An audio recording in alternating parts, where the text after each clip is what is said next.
Do you love old cars and trucks? Join us on Bring 'em Back to Life, where we search the salvage yards and backyards of America to find that gold mine of a parts car or that restorable gem in the rough. Come with us down memory lane as we elevate the status of our salvage yards to outdoor museums of automotive history.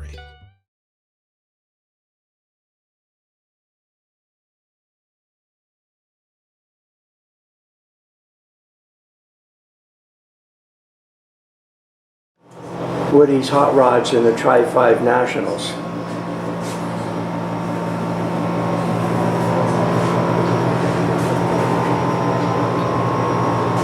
Talk to you and know your voice. Sure. So go ahead and give me where we're standing right here, Ian. Absolutely.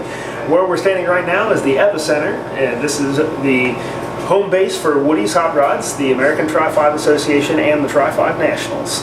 Day-to-day operations happens right out of this basement right here in Lawrenceburg, Indiana. Operations are handled by myself, by Chris Sondels, and Gabriel Salvage. Thank you very much. This is why when we're traveling around the country, we see classic Chevrolets with no rear trunks left. Because a lot of them are on displays like this, or they have chairs in them in man caves. Basically, all that you see there is all brand new. And it's very much of what you'll see upstairs. We got a good mix going right now. We do very little actual restoration work. Most of what we do is all new production. All new production, right. And you're showing photos here of GM assembly back in 5, 6, and 7. How it used to be. That's right. So what you're standing in actually used to be the town firehouse. Oh, before they built the new one. Correct? Which I'm sure where you turned around at. Right. The building here has some historical significance to the town itself. So everything that you will see today used to occur out of this building and this building only. We have now had the new building for 2 years. Okay.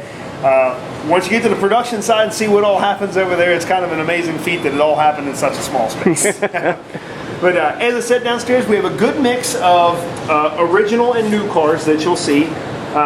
The red two-door hardtop that you see here is 100% brand new. Everything that you see with this car, the chassis is one of our OE reproduction chassis. The body is a OE reproduction body, all built by Woody's Hot Rods, all built here in-house. The only thing that we farm out around here is powder coat work. Everything else we do here, so we have total and complete control over it. It is all done to our standards. Now, when you say to our standards, I also happen to know that General Motors Corporation has the first serial number reproduction chassis for a 5 or 6. That is correct. Yep, chassis number 1 is actually touring with GM right now with their GM Performance Parts display. Indoor car shows around the country, outdoor car shows even. They have it mocked up with a full suspension setup, a full LT motor dropout. So it's kind of neat that something that we produced has been GM licensed in order to, and up to their specifications as well as ours. Lets us feel good about everything that we do here. Okay, thank you. That's amazing that right there can be 100% brand new. Absolutely. Now, how do you identify this car as a VIN when someone wants to purchase it? This is done as an assembled type. Being as it is a new chassis, new body is a 100% new construction. It is 110% against the law to affix an old VIN number to a new body yourself. Now, when using a new chassis, technically in all 50 states, the VIN number follows the chassis and not the body, which is crazy because when most people think of a car, they think of a car as being a body. Now, and when you have the two of them sitting next to each other and the law goes, okay, the body over there, that's a car part. The chassis is the actual car structure. So the VIN number technically follows your chassis. On a new construction like this, in the state of Indiana, it is as simple for us as one form and an inspection from our local police department. They come out, verify the body serial number, verify the chassis serial number, then the motor and transmission serial numbers. From there, it is as simple as signing off one form. It goes to the BMV. It comes back with an assembled VIN number that gets affixed to the car. That's cool. Easy enough. That's It scares a lot of people for the sheer fact that they don't have the experience of ever having to encounter such a deal. And there's so many horror stories about the legislation has changed over the years and the different laws that have come and gone. And it's really, these days, it's a lot easier than it ever has been in order to accomplish. Wow, that's a neat story. Then this one here, this Post car. This is an original body. This guy's father-in-law owned this car, I believe 35 plus years. Came to us as a really solid Georgia car. I think by the time it was said and done, we put a floor, trunk, outer rockers, and 1/4 panel on it before it was all said and done, if my memory serves me correct. Okay. So, but and this is the original chassis underneath of this car as well as the original body, so this car retains a factory VIN number. Right. But basically it came to us with an older restoration. It was just time to do it again. As many of these cars that you'll encounter these days saw restoration, especially in the late 80s, early 90s when they became a collector item yet again. And yeah, they saw 30 years of use. It was just time to do it again. We have one. As do I, and I've been through that process myself. I'm a lifelong Tri-Fiver myself. I've been around these cars literally my entire life. I own 355s myself, so it's not just a place of employment. It's a way of life. Oh, cool. And there's a 55 two-door post, and that's a 210 model, right? Correct. Yeah. Correct. Yep. This started out as a 210. This is an original body here as well. This is kind of it's a fun deal. For us to be such a worldwide deal that we are, I've actually never met this customer in person. This customer has never been inside of our building.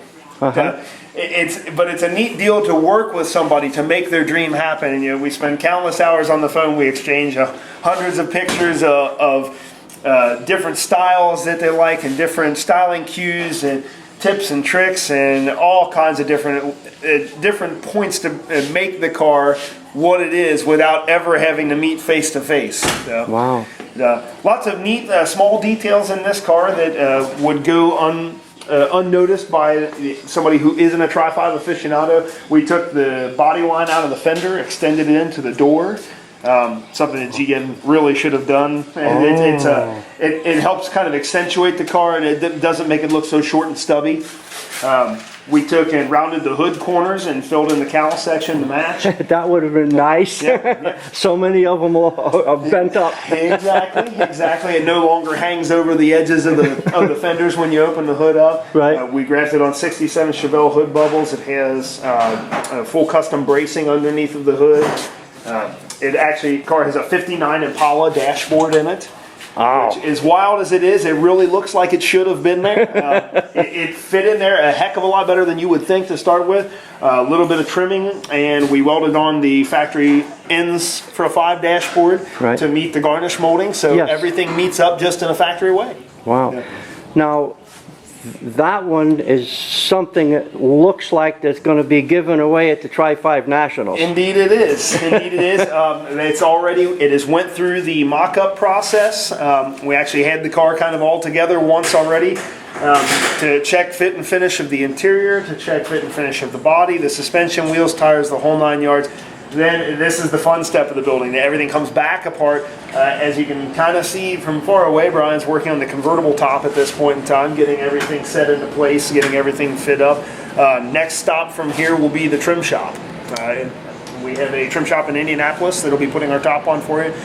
If you follow the American Tri-Five magazine, we'll be doing an entire write-up on it, actually. So, no, I would expect it, because that's going to be the giveaway car in August, and we're in June now. Yep. So here it is, and it's got a real top on it. Then now the top will work and everything, right? Absolutely. No, that will have a brand new VIN because it's a brand new car. Correct. It is a new construction. It will have a new VIN. Yep. So is that a new factory frame that was built for the convertible? Yep. That's one of our Woody's Hot Rods chassis.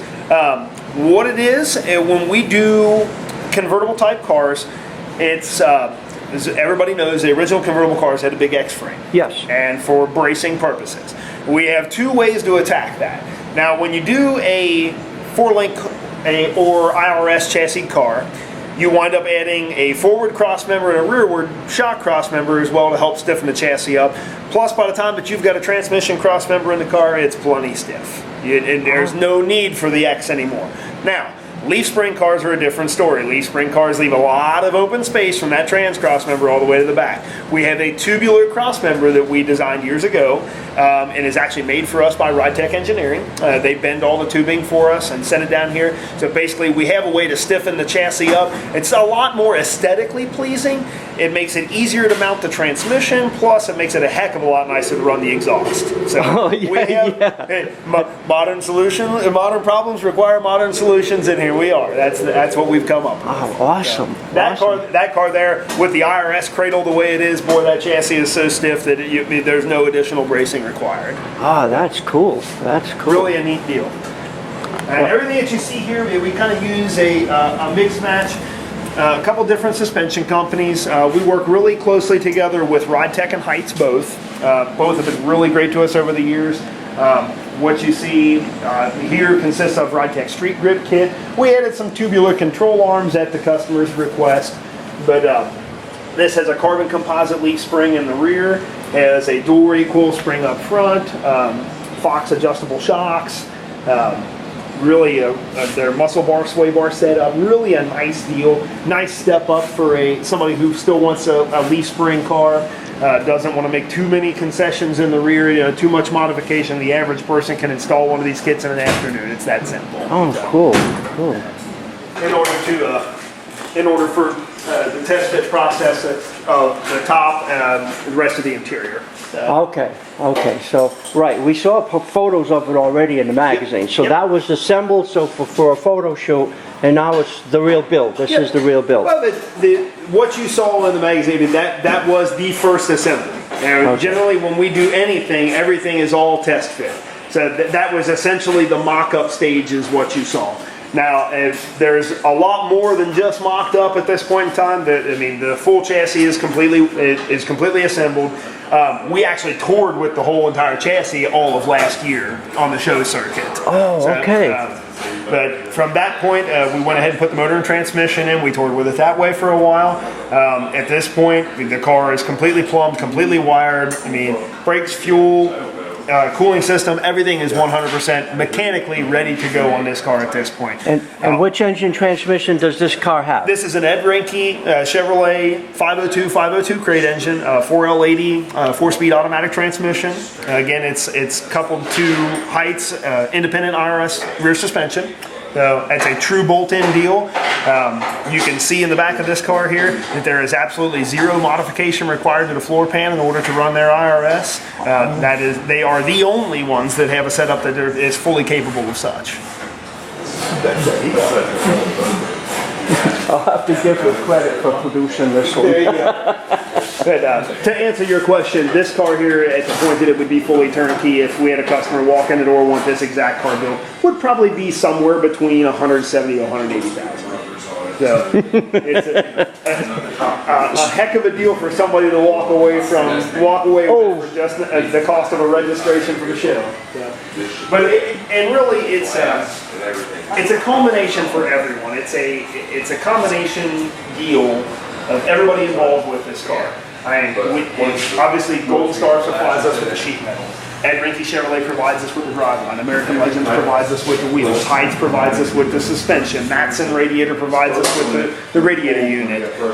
Dakota Digital provides us with the gauges. TMI has provided us with a beautiful interior for this car, and one of my favorite parts about it.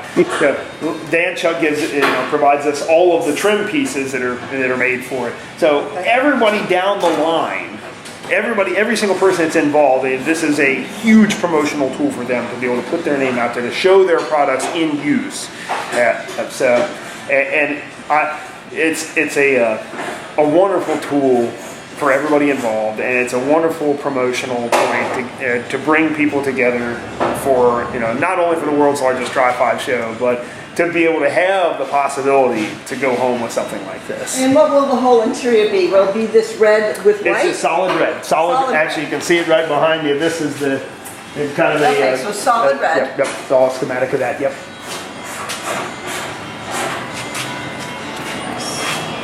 Where every single brand new body that Woody's Hot Rods builds starts out. So we don't use a jig, we don't use a template, we don't use anything of the sort. We are really big on original components as our fixtures, because it's really hard to argue with original measurements. And if we build a car over top of this, we know when it comes off that it's going to go onto an original frame with zero headache whatsoever. It's going to fit exactly as intended. Same goes for when the body is actually being built. There are no measurements that are, measurements per se that need to be met. There are no jigs to be used. Every single panel is hand fit to the next. It provides a level of fit and finish that GM could have never thought about. It provides a level of fit and finish that most body shops even don't even see. It's to the point that even during this, at this level, panel fitment is key. Everything that goes into making one of these bodies fit well starts right here. And this frame right here, from this point right here, I'll get my finger. Yep. From here back, is all the same for 5, 6, and 7, Correct. right? Correct. The only thing, actually, when we build the new frames, the only thing that changes with the new frames are the front frame horns. Exactly. Yep. From the cross member forward, they're all this, or for the cross member back, they're all the same. The frames that we have stamped for us are made as 55-56 configuration. Right. We make our own 57 frame horns in-house. Oh, okay. It's something we kind of had to reverse engineer. We started out using original front frame horns. We knew really quickly that was going to be a depleted source, so we knew that we had to come up with something. So once we had a couple of them under our belt, had it all figured out, had the exact measurements we needed, we went from there. We're able to reverse engineer. Now it's basically a 4-piece set that we're able to do. And it's something that, if somebody were to even call me and say, hey, I've got a good 5 frame that I need to put under my 7 that I could sell somebody. I could sell this to somebody in order to convert a frame over. Right, from the engine cradle forward. Exactly. Exactly. All the same. And I noticed, one thing people who don't build these regularly or don't have the knowledge is you have the basic frame is the seamed frame down the middle, Correct. which only the convertibles had. They never had the seamless frames because they were a little different measurement. Correct. Yep. And with the X member in the center of it, we can pretty much guarantee that this chassis is true to spec, that there's no flex, there's no give, that these things were squared up as they could possibly be. So whether we build a sedan, whether we build a hardtop, whether we build a convertible, it all happens with a convertible frame. Oh, cool. And again, if you look behind you as well, you'll see the yellow parts up on the wall there. That's another thing that we do different from the other guys. These are original pieces that we test fit to the car during the process, and or reproduction pieces that are tested. The tail lights that you see up there, those are Dan Chuck tail lights, because we know that nobody's having originals re-chromed when it's all said and done. They're buying new Dan Chuck reproductions so that we can use those during the build process to make sure that the quarter panels fit the tail light as they're supposed to. So that's one less step for your body guy that's all said and done when one of these new bodies rolls out of here. We know that the tail lights fit just like they're supposed to, and that your body guy doesn't have to spend 15 or 20 hours cutting and hacking and pulling and grinding and welding and filling to get them where they should be. And just in the same breath, you'll see hanging from the top there, from the ceiling, we test fit convertible tops and convertibles, knowing again that somebody's going to buy a Golden Star convertible top frame set, and we know that that top frame set will go right into a car just as the way it's supposed to, because we test fit it here, we make sure that it goes together just as it should, and if it doesn't, we fix it. This is all what has been learned through the build process for us, because we're proud to say that we are the only body manufacturer that has assembled one of these cars to a complete and turnkey state. And we have done just about as many that way as we've sent bodies out the door now. So it's easy for us because we see the trials, the tribulations, the pitfalls, and the wins on every single body that comes out of here that we build. And we're able to tweak the production process to fix what we see go wrong on the build side. So it's not just left for the customer to stumble upon and say, uh-oh, now what do I do with this? Because what makes our life easier makes the customer's life easier. Right. So you've got sitting here a 55 hard top. Yep, 55 hard top. A 57 hard top and a 57 post sedan. Yep. Now, are these cars you're building or customers? We have a couple of different stages here. Actually, you get to see kind of one of everything. This is a turnkey customer here. Yep. On the other side of this body, you see one of our chassis program. That chassis is, I believe, that gets a full suspension and assembled rear, but other than that, it's ready to go. It said powder coating, one of the few things we don't do here. That one just came back. Okay. The two painted cars that you see here are part of our painted roller program. Now, with being self-contained as far as body work goes, we have the ability to offer the customer a painted car as well. We know that not everyone can do paint and body to this level of precision. Now, it's a very skilled type deal, but not everybody can do it. So, it's something that we do here. So we're able to offer somebody a body, a chassis, totally and completely painted, gapped fit, ready to go, and all they've got to do is pop their front cap off and do all the stuff that the average car guy can do. They can put a motor in themselves, they can wire a car themselves, they can put interior in a car, they know how to do all that, so why not? It's as simple as taking all the guesswork out of the car by, starting with a rusty car and tearing it all down and restoring from there. And okay, do I have this piece? Do I have that piece? Okay, and now we've got to find a body shop that we can trust to be able to paint the way that we want it painted. So it's been a neat deal really to offer. It basically it doubles the price of a body.